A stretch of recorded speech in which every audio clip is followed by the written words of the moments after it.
Nous allons continuer à partir de la naissance d'Ésaü et de Jacob. Isaac et Rebecca ont eu 2 fils, Ésaü et Jacob. D'eux, il y aura 2 peuples. Dans Genèse 25, 19 à 28, voici la postérité d'Isaac, fils d'Abraham. Abraham engendra Isaac. Isaac était âgé de 40 ans quand il prit pour femme Rebecca, fille de Bethuel, l'Araméen, de Padan-Aram, et sœur de Laban, l'Araméen. Isaac implora l'Éternel pour sa femme car elle était stérile, et l'Éternel l'exauça. Rebecca, sa femme, devint enceinte. Les enfants se heurtèrent dans son sein, et elle dit, « S'il en est ainsi, pourquoi suis-je enceinte? » Elle alla consulter l'Éternel. Et l'Éternel lui dit, « 2 nations sont dans ton ventre, et 2 peuples se sépareront au sortir de tes entrailles. Un de ces peuples sera plus fort que l'autre, et le plus grand sera assujetti au plus petit. » Les jours où elle devait accoucher s'accomplirent, et voici, il y avait 2 jumeaux dans son ventre. Le premier sortit entièrement roux, comme un manteau de poils, et on lui donna le nom d'Ésaü.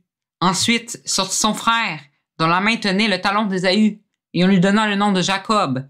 Isaac était âgé de 60 ans lorsqu'ils naquirent. Ses enfants grandirent. Ésaü devint un habile chasseur, un homme des champs, mais Jacob fut un homme tranquille qui restait sous les tentes.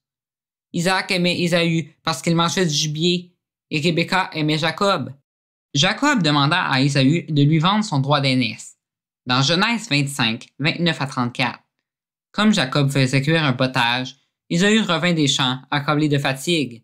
Et Ésaü dit à Jacob, « Laisse-moi, je te prie, manger de ce roux-là, car je suis fatigué. » C'est pour cela qu'on a donné à Ésaü le nom d'Édom. Jacob dit, « Vends-moi aujourd'hui ton droit d'aînesse. » Ésaü répondit, « Voici, je m'en vais mourir. À quoi me sert ce droit d'aînesse? » Et Jacob dit, « Jure-le-moi d'abord. » Il le lui jura, et il vendit son droit d'aînesse à Jacob. Alors Jacob donna à Ésaü du pain et du potage de lentilles. Il mangea et but, puis se leva et s'en alla. C'est ainsi qu'Ésaü méprisa le droit d'aînesse. Isaac alla Guérar avec Rebecca. Par la suite, les serviteurs d'Isaac construirent plusieurs puits. Dans Genèse 26, 1 à 35, il y eut une famine dans le pays, outre la première famine qui eut lieu du temps d'Abraham. Et Isaac alla vers Abimélec, roi des Philistins, à Guérar. L'Éternel lui apparut et dit, « Ne descends pas en Égypte, demeure dans le pays que je te dirai. Séjourne dans ce pays-ci, je serai avec toi, et je te bénirai, car je donnerai toutes ces contrées à toi et à ta postérité. Je tiendrai le serment que j'ai fait à Abraham, ton père. Je multiplierai ta postérité comme les étoiles du ciel. Je donnerai à ta postérité toutes ces contrées, et toutes les nations de la terre seront bénies en ta postérité, parce qu'Abraham a obéi à ma voix et qu'il a observé mes ordres, mes commandements, mes statuts et mes lois. » Isaac resta à Guérar. Lorsque les gens du lieu faisaient des questions sur sa femme, il disait « C'est ma sœur », car elle craignait en disant « ma femme », que les gens du lieu ne la tuassent, parce que Rebecca était de belle figure. Comme son séjour se prolongeait, il arriva qu'Abimélec, roi des Philistins, regarda par la fenêtre, vit Isaac qui plaisantait avec Rebecca, sa femme.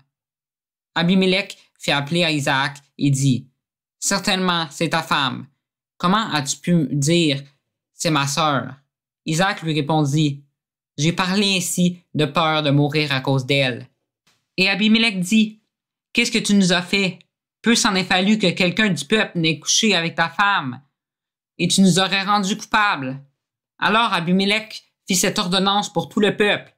Celui qui touchera à cet homme ou à sa femme sera mis à mort. Isaac sema dans ce pays, il recueillit cette année le centuple, car l'Éternel le bénit.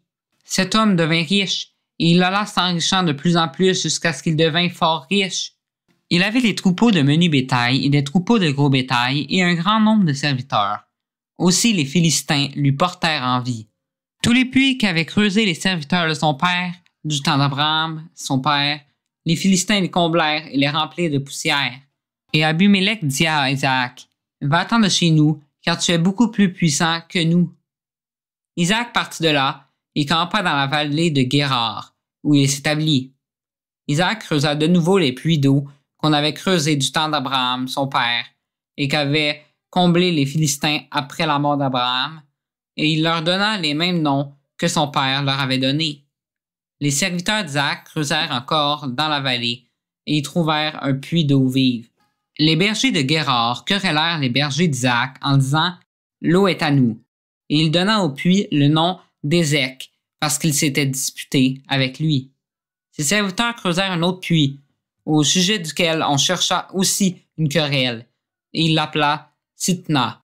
Il se transporta de là et creusa un autre puits, pour lequel on ne chercha pas querelle, et il l'appela Rehoboth.